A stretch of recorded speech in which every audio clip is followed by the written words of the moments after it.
Work hard, rest hard. I know that's a little bit different. I know you hear me talking about working hard every single day. And yeah, it is difficult to work hard, but is it really even possible to work at 100% all day long? No, it's not. I wish it could. I wish it would work. If you can, let me know how you do it. I have no clue. I would love to know. I'm sure everybody else would love to know. What are you doing to work that hard? But the rest of us, we all kind of have our own little flow. We all kind of have our own little thing that we do where we work, got to take a little bit of a breather, work hard again. See, I'm a teacher. When I teach, I got to be at 100%. There's no other way. And then usually after going 100%, I got to get a few minutes to come down.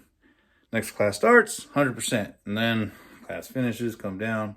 Occasionally I'm able to stay up there for a long time. I know that, but when I do, man, I crash hard. So that's why I'm like, I got to take a few minutes off just to, slow it down, take the foot off the gas pedal, which you think I would never say, but here we are.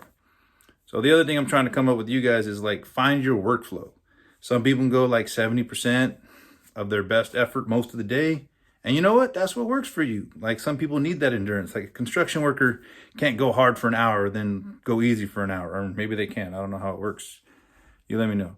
Now, the other part to working hard is resting hard, which I know that most people just don't even focus on rest. Most people just go until they can't go no more. And then, just kind of rest as it comes along. And I don't think it should be that way. I think it should be planned. I think if you look up some of the most successful people in the world, they have like a sleeping pattern or sleeping routine. Now, they vary crazy hours. Now, I'm not trying to get you to follow one particular person's sleep pattern or another pattern, but typically they have a traditional pattern that they use. I thought Elon Musk was interesting. I think on average, he sleeps from like 1 a.m. to 7 a.m. Winston Churchill would sleep from like 3 a.m. to 8 a.m. You can find all this on the website. Just go to Google and type in like famous celebrity sleeping patterns. Or I can even post it on the link for you guys. But my point is, that's different for everybody too. Because I understand you guys have different jobs with different night shifts and different other factors and kids. And so, you got to find what works for you. And you're capable of figuring it out, but you have to like keep it consistent. You can't be all over the place and try all kinds of crazy different things and try and figure out why it is or isn't working when you haven't even done it consistently. You got to try things consistently to know if they do or don't work. I think that was a great saying I heard. Like, you can't say it didn't work if you didn't do it consistently. Let that sink in. And so what I'm getting at for you guys is, this is why I do what I do. I wake up at 4 a.m., 365 days a year. The reason for it is my body has to get into a routine. Whether I'm working or not working, I'm going to get up at that same time every day. Because for me, the beauty of it is, on average, I'll start getting sleepy around 9:30, and usually I'll fall asleep by 10. And I'll sleep from 10 to 4 a.m. usually. Get up, and I start out a little bit slow for the first 5, 10, 15 minutes, but then I'm 100% within 15 minutes of that. That's just my routine.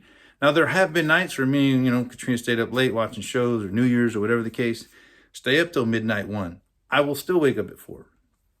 And I will still feel good at 4 a.m. the next day. Like, crazily, how does that work? Well, here's the thing. My body knows that I'm going to wake up at 4, so it's used to it. But then the following day, around 7 p.m., I'm tired. I'm exhausted. And my body's like, hey, you slept it short yesterday.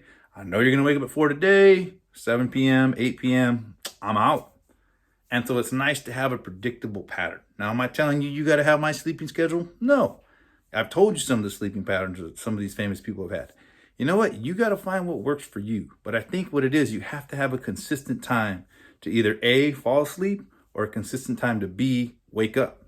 I think waking up at a consistent time every day is probably the better option. Because I know a lot of you, like Monday through Friday during your work schedule, you keep a solid routine, like, 10 p.m. to 6 a.m. about. And then the weekends come, and then you stay up till 2, 3 in the morning, wake up at like 11 a.m. And you do this, Friday, Saturday night. Then Sunday comes around, you're trying to go back to sleep early again. And then you're struggling to wake up at 6 on a work day. Well, think about it. You just woke up at 11 a.m. 2 days in a row. And now you're trying to wake up at 6 a.m. Your body's all out of whack. Like, guys, we have to make rest a priority. We have to make sleep a priority. And we have to establish a pattern that works for you. So I'm telling you guys, keep working, keep trying to figure it out, because you got to work hard and you got to rest hard. And you got to find what works best for you, because then you can be the best version of yourself and get all those things done that, we're all struggling to get done.